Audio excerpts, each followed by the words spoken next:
Usually takes like a second or two to go live. Right. Here, I'll check on my phone and let you know. I'm on it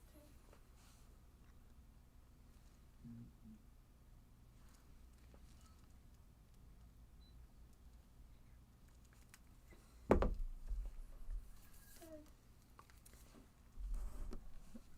Alrighty, we're here with Bonds Manifest from Tribal Books. This is earWAX. Thanks for joining us. So for those, can you hear me? Yeah, I got you, man. All right. Thanks for having me, bro. Anytime. So for those who aren't familiar with Tribal Books, can you just give a quick description of what it is? Yeah, so it's going to be, a card-based, like NFT sort of adventure game, and it's, a player versus player battle game with the players are going to be randomly chosen, equally matched based on the decks you assemble before each turn. So it's basically going to be sort of like a turn-based card game, but where each of the cards that you're using are going to be NFTs minted on Wax blockchain using atomic assets. The king of NFTs. Yeah. So the NFTs come in. There's going to be a handful of packs. The pack sale is going to be coming up this November 11th.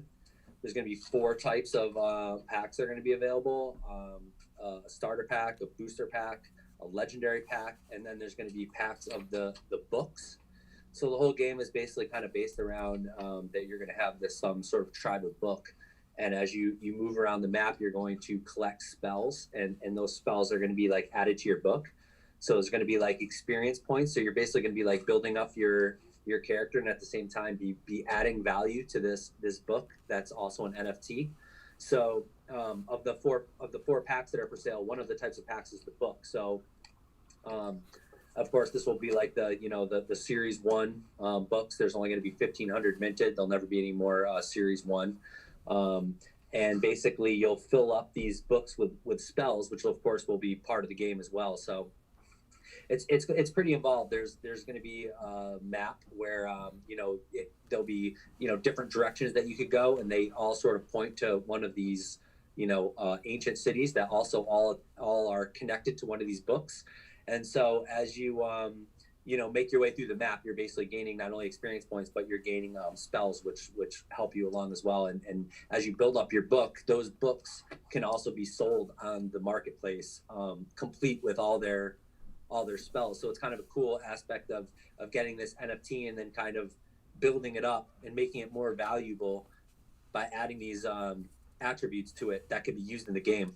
So that's one thing that's really cool too. It's obviously you guys are involved with Wax. You guys have seen, all the, there's been a number of these different sort of collectibles, NFT sets. And of course, recently we've seen a couple that are, more utility based, like, Dark Country, and I think Alien Worlds is building a pretty cool game. And so that's kind of more what Tribal Books is going for. These NFTs actually have utility and are meant to be used in the game, and of course have a limited edition, and there's different rarities, etc., just like there would be in a collectibles. But each of the rarities actually sort of dictate how powerful they are in the game as well. So when you have these more rare NFT cards, they actually benefit you more as far as your turn in the game. Nice. Oh, wow, that's pretty awesome. So I mean, this is definitely, obviously, if you are a part of the Wax community, you've seen how popular NFT sales have been. We saw the William Shatner sale, and then we saw the Garbage Pail Kids. Since Tribal Books has like this game attached to it, do you feel that it kind of exponentially increases maybe the chances that this could be a really popular NFT sale?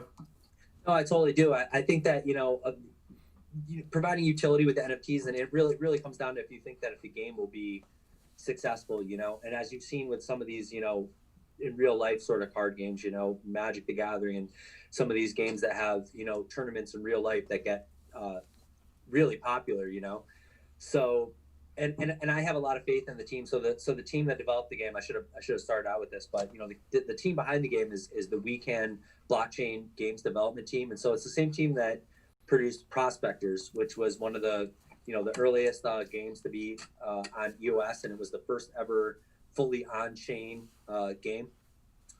And I think it was one of the first successful dApps on Wax as well. And I think for a while it was at number one at the top of the dApp radar for Wax.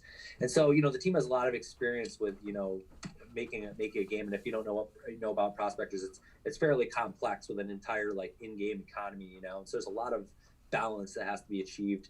And so with Tribal Books, you can imagine it's going to be a pretty involved game, and it's the kind of thing I think that does become, sort of like, people really get into games like that where there's, really involved, and especially that you can add this aspect of being able to sort of like collect cards which are worth money. So it's that same sort of like play to earn game. So it goes beyond just, the regular traditional turn-based card games, and you add this whole element of NFTs. And I think also just because it's one of the earlier ones, and as NFTs are just starting to take off, and in the next few years, I'm sure we're all expecting, the NFT space to just be, exploding in popularity. And I think that people will be looking towards, games and NFTs with utilities as they're exploring the hobby. I think that a lot of the ones that are just basically collectibles will sort of get thinned out to the popular names, or the things that sort of catch on, where some of them will kind of fade away. But I think things like games, kind of as you suggested, will have a higher chance of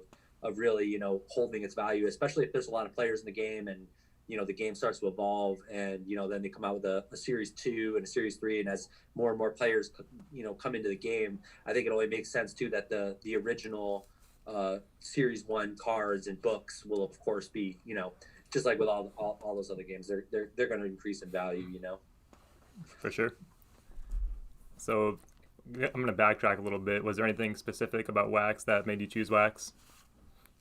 Well, I think that, one main thing that, we all recognize is the easy onboarding with Wax, is with the Wax Cloud wallet. And actually, as you guys know, the new Wax Cloud wallet, I think just was released as of like yesterday. And, it's just a huge difference. Obviously, a game like this, for the same reason prospectors had to leave Ethereum, and for the same reason Wax itself, knew that they couldn't build on Ethereum, and set off to build their own EOSIO chain, was because, Ethereum is expensive, and, trying to do a turn-based card game where, if it was entirely on chain, and you're paying a gas fee every time you make a move, it's basically impossible. So of course, the choices with prospectors started out in EOS and then expanded to Wax. And I think that, between the easy onboarding of the Wax Cloud wallet and the fact that, users don't have to worry about, when they set up an account, like running out of CPU. I know it's still kind of a friction point on EOS where, just getting people in the door, and getting them an account with, the amount of proper amount of resources is one of the main friction points. So I think, that's probably one of the main reasons. But also I think that, Wax is sort of, as you guys know, the king of NFTs, right? So I mean, it's really set itself to be specific to the NFT space and to games and collectibles. So really, it was kind of the perfect fit. And there's a great community in Wax too already, that you really just don't see around in EOS, as far as all these sort of all these different NFT releases. Now there's different Telegram groups for all these different different collectibles that have come out, and in some of the games as well. So it's like there's this great sort of community that's already forming around Wax that I really don't see in anywhere that the game really could have been as successful. So I think plus there's a lot of Wax players from prospectors that are already familiar with the team, and I think there's a lot of cross promotion going on. So hopefully we get a lot of the fans of prospectors to come play, and also just a lot of the like I said, it's kind of comparable to some of the newer, like Dark Country. There's already been some card game releases on Wax, so it seems that there's already sort of a fan base for that type of game on Wax already. So it really seemed like the obvious choice, And of course, the going to the NFT standards, Atomic Assets is awesome, and I know they actually just launched on EOS as well. So that's actually really cool. But of course, it was developed on Wax, and as of until recently, when Atomic Assets moved there, really the simple asset standard, the standards on EOS just weren't really as optimal, especially for a game like this. So Wax really had kind of the infrastructure and the groundwork already laid out to make this sort of a successful launch and have everything go smooth. And yeah, I think Wax was just pretty much an obvious choice. Yeah. For $2. I wanted to ask you, obviously as blockchains continue to scale and become more scalable, I think we're going to see more games being built on blockchains like Wax, like EOS. What's something that you guys are looking to when the Tribal Books actually goes live? Something that you'll have your eye on, something that you're paying attention to, that obviously you can sort of predict what's going to happen, but you can't really know for sure until it's live.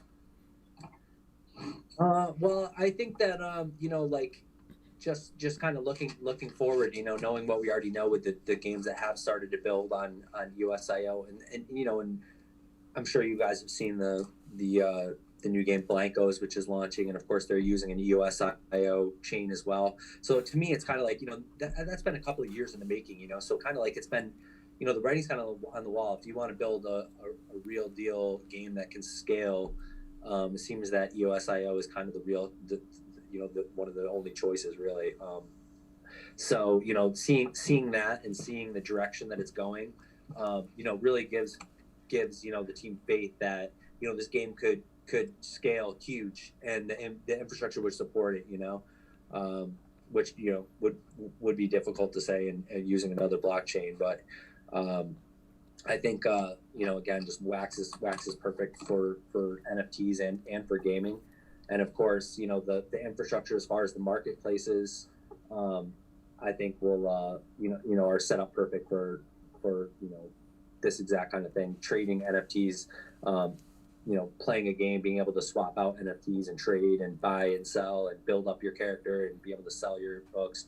So it truly is sort of a play to earn game, And so the other thing that I forgot to mention before was that when I was talking about traditional sort of like card games, that scale, like there's a huge following for say like some of these traditional real life card games like Magic the Gathering or something like that, and that's the kind of scale I think that the team really thinks that this could go. And I think that and on that note, they're actually setting aside 10% of all the sales from this initial card sale coming up on November 11th are going to go into a prize pool for tournaments, which I know is something that's pretty big. Like in the real world, there's a lot of real life tournaments, and so I think that being able to take that into the online card game space and also have it be on chain. And have NFTs be involved and be able to award prizes and NFTs and tokens, being able to host tournaments where anybody anywhere in the world could come on and work their way up and win some of these like large prizes that could be worldwide theoretically. It's possible for anyone all over the world to play this game and to build up your character and then take part in these tournaments. So yeah, it's really just a matter of scale. And so when you look at which blockchains, it really seems like Wax is an obvious choice for that. So can you describe the PvP a little bit more? Can people wager their cards, or how does it work? Yeah, that's actually a good question. So you're not really wagering your cards, but there is opportunities to get new cards on the map, like by playing the game. So the player will combine a limited amount of your cards into a deck before each round starts. And as well as like one of your books. So you can imagine a player will have like a whole, deck worth of cards, right? And you'll have maybe a few different books, especially if you're like an experienced player. So maybe you have like books that are connected to these certain tribes, and so they have like certain magic and abilities. And so each round will basically start with a player forming a deck and then picking one of your books to use as the magical forces that you're going to use during that round. And then the player, starts that round with that new deck with a strategy for that round, and you'll be playing against another randomly chosen player. And then, of course, if you lose that round, you can, pick a different deck, sort of like change your strategy, change out some cards, and then try again. Yeah. And as you move through the map, there'll be there'll be different sort of challenges that the players will come into. So I know that the one of the cards is based on making basically an obstacle for another player on the map. So it's like you're basically playing this card, and that's going to set up some kind of obstacle that the player that you're going up against will have to surpass. And then similarly, when you're come up upon that obstacle, you'll have cards in your deck that will help you defeat that obstacle. So there's like a handful of different type of cards, with the different types of moves, like moving forward or laying out the obstacle, like I said, or defeating an obstacle. And so as you're making up your card before each turn, or your deck, excuse me, you'll probably, a good strategy would be have some of all these different types of cards, to kind of like be ready for any situation, sort of, or you could go heavy maybe in one end of the cards, and sort of like gamble on that you'll be able to defeat your opponent that way.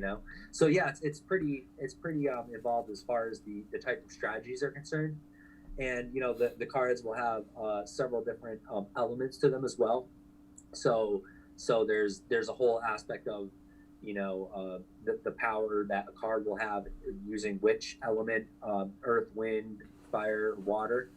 And so yeah, there'll be a lot of strategy involved with and of course, like, ideally you'd probably want to have as much as a deck as possible, right? So the idea being is that even the sort of common cards are all sort of important, because they all have some sort of purpose. And so depending on where you are in the game, where you are in the map, being able to play every card will come in handy at some point in some situation, right? So you can imagine the idea being is to sort of have a wide variety of all the types of cards, ideally in the more rare ones, of course, are better. I think it's the mythical card is essentially, there's going to be like the trump card. It's kind of like the rarity will sort of dictate how strong that card is. So of course the goal is to have as many rare cards as possible, but of course you want to have every type of card. Ideally, the more rare the better, right? But yeah, it's all about kind of completing as much as a deck as possible, or having like a complete deck.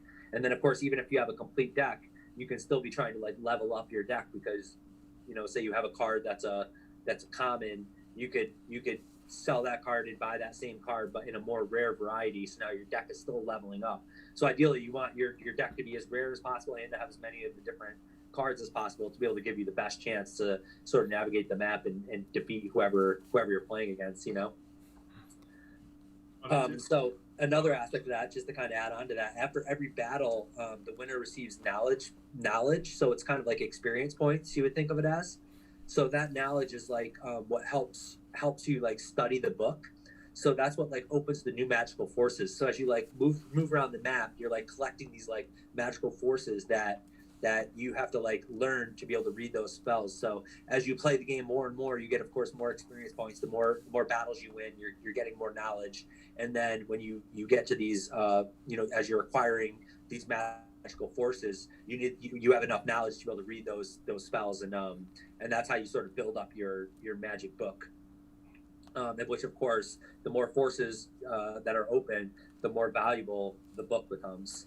And then the player, of course, can trade that tribal book with all the forces tied to it, like I was explaining earlier, right on the market. So you can imagine some people will probably could make a whole hustle out of building up these books, just to build them up and get a bunch of magic, and then sell those books back to players that are trying to take shortcuts and maybe don't have the time to want to build up a whole book full of magical forces, and just want to kind of buy a good book so that you can start off the game and be like good right off the bat.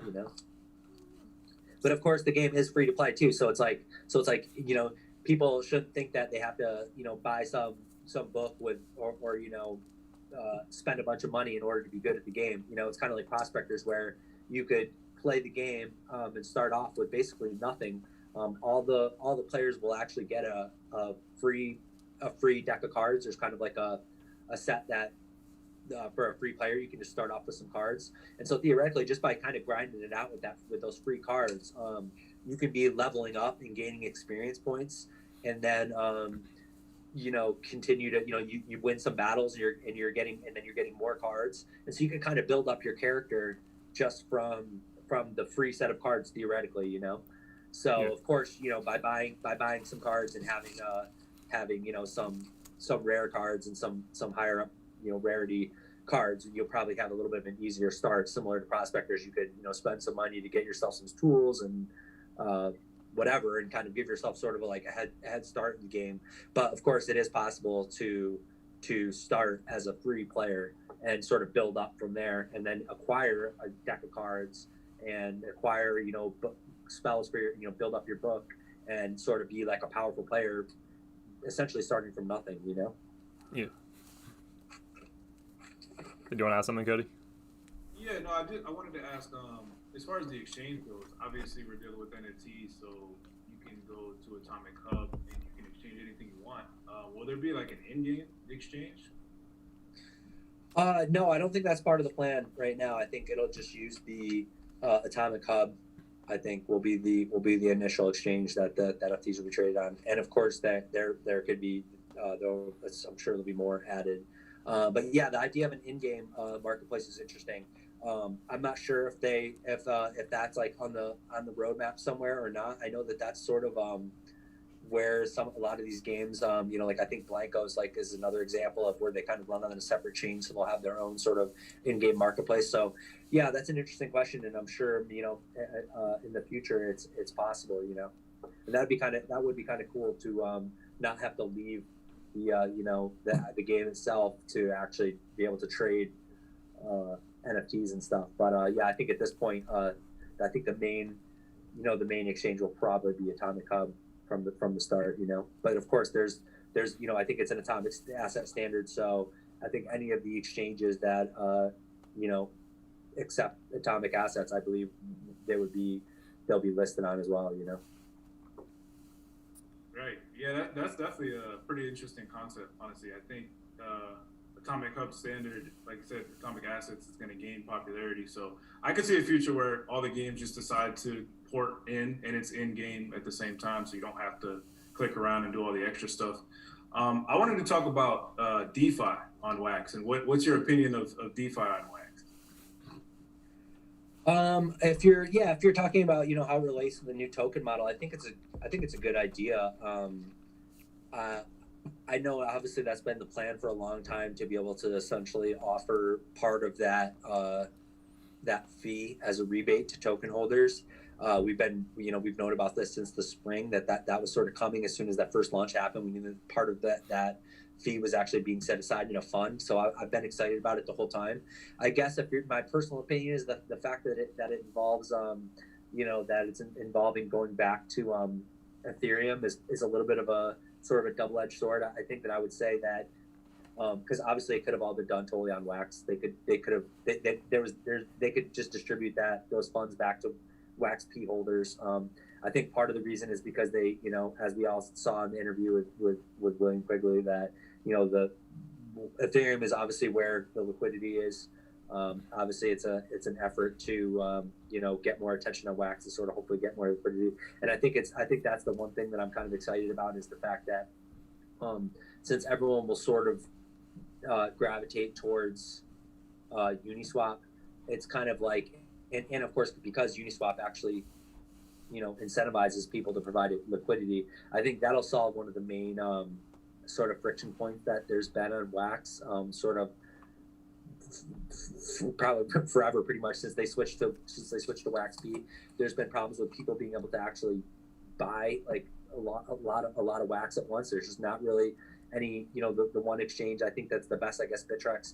There's not everyone can use that. You know, it's the liquidity is sort of spread out between these handful of different exchanges, which are all somewhat obscure. Everyone was always kind of like when Binance, right? That was sort of the meme in Wax circles, right? When Binance. And, you know, I think that the cool thing about going to Ethereum is that, you know, Uniswap kind of makes Binance like irrelevant in a way. And I think because it's available to everybody to use, it'll really like free up some of that friction of being able to just be able to get the token. Of course, the downside of that is now it's on Ethereum and there's actually going to be fees involved with doing that. But of course, as you all know, the Wax P token will continue to be on the Wax chain, the protocol token, and that's the token that will still be used for things like the tribal book sale that's coming up, or like, you know, buying NFTs or trading NFTs will still be done with WaxP. So there'll still be a use case for WaxP, and of course, because you can send that around with no fees, of course, that's perfect for NFTs. So I think they're trying to combine, you know, sort of the best of both worlds. Get some liquidity where the token you know, can be bought or sold on Uniswap, as well as be able to still use WaxP on the actual Wax blockchain and be able to send NFTs and trade NFTs without paying fees. So I'm pretty excited about it overall. I guess I can't wait to actually be able to you know, use Uniswap, and also of course getting the fees and this whole thing with this governance token too. I don't think they've really gone into too much detail about what's happening with that, but how they've explained it, where you're sort of entitled to sort of a payout from the piggy bank. I think that's of course, everybody likes that, right? So if we get another token and it could have a value, then of course, yeah, nobody can argue with that. So I think that it's a good move overall. I'm sure that's well thought out. They got some smart people over there, and I think it's a good move, and I'm pretty excited for it.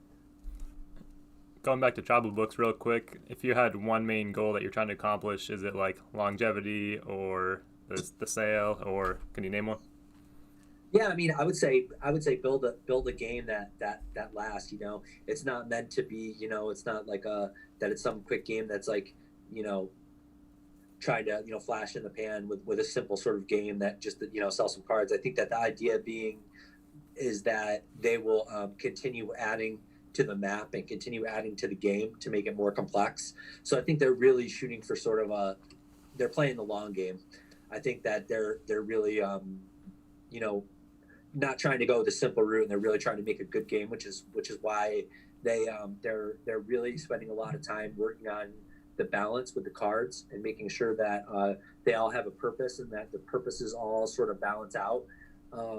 Because of course, you know, the last thing you would want is for it to be like, you know, for there to be ways where people just say, oh, well, you know, if you just collect these handful of cards, you know, you'll win every time. You know, you really want there to be a balance. You want all the cards to sort of have a value and to have a use.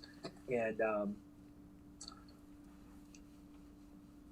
I had a thought and I kind of lost it there, but you know, I guess we were talking about the use case with the balance. Oh, so that's where I was going to go. So basically, and because of that attention to detail as far as the balance goes, the cards when they actually do the sale that's coming up in just, you know, a little over a week. It's like next week. The elements of sort of the power, like there's numbers on each card. There's sort of like a power number, and you know, there's a number that's a sort of like how much energy. So there's some like details that have to do with what the cards can actually do. Like I mentioned before, like there's elements to the cards, like fire, wind, water, and so those elements are going to be added on after the actual alpha testing. So when we get the cards from this pack sale, they're kind of they have the rarity, of course, but there's going to be, you know, there's sort of like a question mark where the number will go, and the cards will actually be, the NFTs will actually be added on. They'll actually update the NFTs with the numbers once that's all sort of dialed in. And so when the alpha test is over, and they have the final numbers of what they actually want it to be, it'll sort of that's when all the cards will sort of have their final you know, ranking and number and power, etc. So the cards, of course, will come with a rarity at the beginning. You'll know how rare it is. You'll know which card it is, but there'll still be some aspects to it that are not yet decided, and that all has to do with the game balance, which is actually still being worked on. So right now, the game is actually it's in a pre-alpha stage, and actually the alpha testing is actually happening really soon. And so, of course, they're going to open up the game for some early testers soon as well. And so, yeah, if anybody's interested, you know, make sure to keep an eye out on the, you know, socials, and, you know, make sure you're signed up to the Telegram, t.me at Tribal Books, and Tribal Books on Twitter, and on the website at tribalbooks.io to be aware of any announcements that come up and to be in on the signups, because of course the beta testers will probably be a somewhat limited amount of people. And of course, I was actually one of the beta testers for prospectors, and I found it to be kind of awesome to kind of have the mechanics of the game kind of down before the actual official launch. So it was kind of cool to kind of have an inside look at how the map worked and how the game worked, and sort of give you a little bit of a head start. So when the game actually did launch, it was sort of the people who had been playing it for a while did sort of have that little bit of knowledge of sort of the gameplay and how it goes, and it is a little bit of an advantage. So if anybody's interested in doing that, definitely I would say keep an eye out and join up when the signups come out. For sure. I was gonna ask. It's kind of weird because we're like the first generation of NFTs that are actually being used in games. So do you think the rarity aspect comes into play when you talk about like wax whales buying all the rare cards? If that makes sense. Yeah, well, I mean, yeah, and I mean, you would, yeah, I mean, totally, of course, you think like that's an interesting aspect that I guess we'll kind of have to see how it plays out, because it's like you think like if you really are interested in maybe playing the game, it makes sense to be kind of like sort of hoarding like some of the rare cards, right? But then you can imagine that people would hoard them just to be trying to get it on the secondary market, right? Like the people that are playing the game, right? So you kind of almost like hope that there's kind of a balance. You like for things to people who are actually playing the game to be able to actually get the cards, and not get sort of it turned into a flipper. You have the people that are just trying to buy them to flip them, But of course, that's part of it too, right? We all know that's kind of part of the game. Like people buy up the stuff, they want those rare cards, and then they're just trying to hustle them on the side, and that's all part of it too, So, it'll be interesting to see how that plays out for sure. You can imagine, of course, there's going to be all different levels of people who accumulated all these different rarities of cards. So because the game actually works in a way where the players are actually matched up to each other, sort of randomly, but also matches up the sort of the level of your cards. They're evenly matched competitors. So of course, like if someone whales out and they think like, oh, I'm going to go in and like be able to just destroy people and like make cards and just bank. They're going to get matched up with some other dude who thought he was going to do the same thing. So it's going to be like two whales going against each other.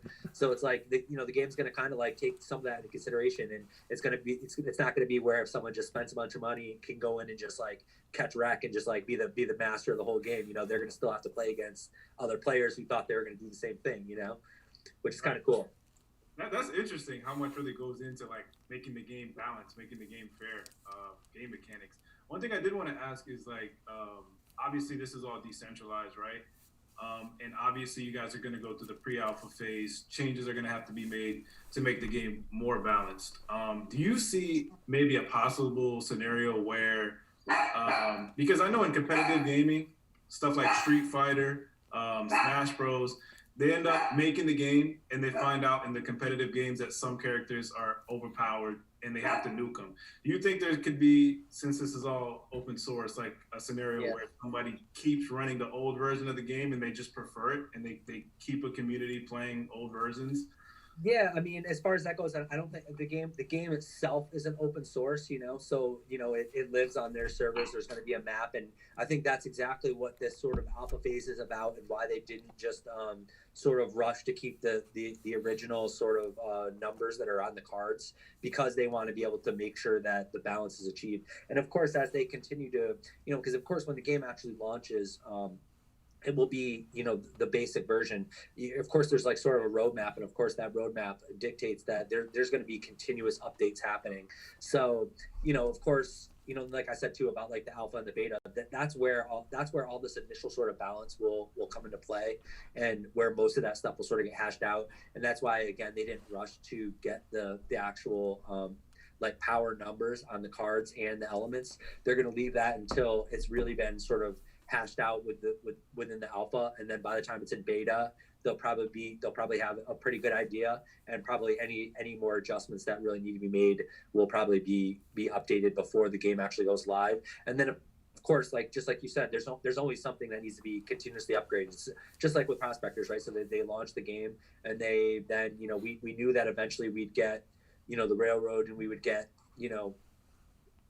different things brought into the game. They brought in like say coffee, they brought in like these speed boosters and different things that make the game better. So it'll be very similar. I'm guessing that there'll be plenty of sort of updates and upgrades to the code that will keep it fun and keep it balanced and continue and keep people engaged too, because it's like people get bored too. If it's the same thing, once people get good at it, it's like you always want to keep new stuff coming so that the core group of players are stay engaged and it stays fun for them. And and of course they're bringing new players, because of course as this whole space expands, the people start to find out about it.